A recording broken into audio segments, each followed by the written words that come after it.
न प्यावे म्हणे सुदामा क्षणैक विसावे परी नवदे हे चणे खावे कृष्ण विसावे मांडीवर अन्नाशी तोंडात नवती बत्तीशी पोक्त वयस्कर ही ती मावशी तंटा उभयांशी उद्भवला अण्णा सहकुटुंब करीत सेवा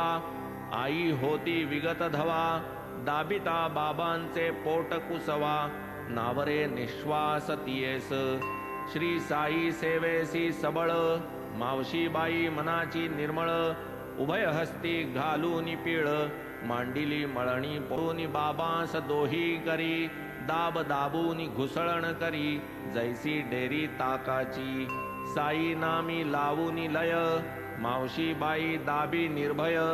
बाबाही न करीत हाय होय वाटे निरामय जणू तया दाबण्याची विलक्षण परी पोट पाठ सपाट करी प्रेमचिते परी ते अवसरी दया अंतरी उपजवी साईंचे हे निष्कपट प्रेम देऊनी घेती सेवा अनुत्तम की ते निजस्मरण अविश्रम घडो हो क्षेम भक्तास आपुली तपश्चर्या ती किती जेणे लाधावी ही संत संगती परी साईच दीनवत्सल निश्चिती उपेक्षिती ना भक्ता ते काय त्या हेलकाव्यांची कुसरी बाबा हालत खालीवरी ती ही हाले तैशिया परी नवल परी ही सेवेची अण्णा ओणवे परी स्थिर बाई आपुल्या सेवेत चूर तेणे होई मुख खालवर मग काय प्रकार वर्तला साई सेवेची या सुखा पीडिता पोट खाता झोका सन्निध अण्णांची या मुखा आले अवलोका मुखतीचे पाहुनिया ऐसी संधी मावशीबाई मोठी विनोदी म्हणे काय हो अण्णा नादी मुका आधी मागे मज पिकल्या केसांची लाज नाही घेतोस माझा मुका पाही ऐसे वदता मावशीबाई अण्णा बाही सरसावी म्हणे मी इतुका थेरडा मी काय मूर्ख अगदीच वेडा तूच तोंड लावूनी तोंडा सजलीस भांडाया मजपासी पाहुनिया मातली कळ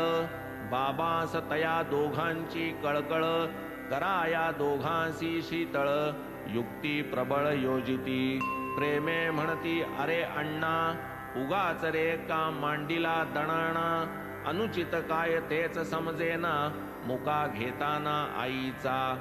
परिसोनी मनी दोन्ही विरमली विनोदवाणी ठाईच जिरली सप्रेम हास्या उकळी फुटली थट्टा ती रुचली अवघिया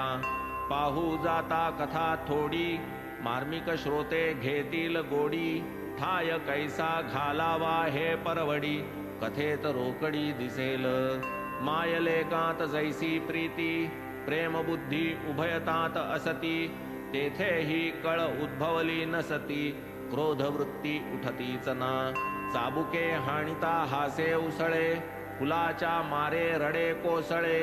वृत्तीचे तरंग भावना बळे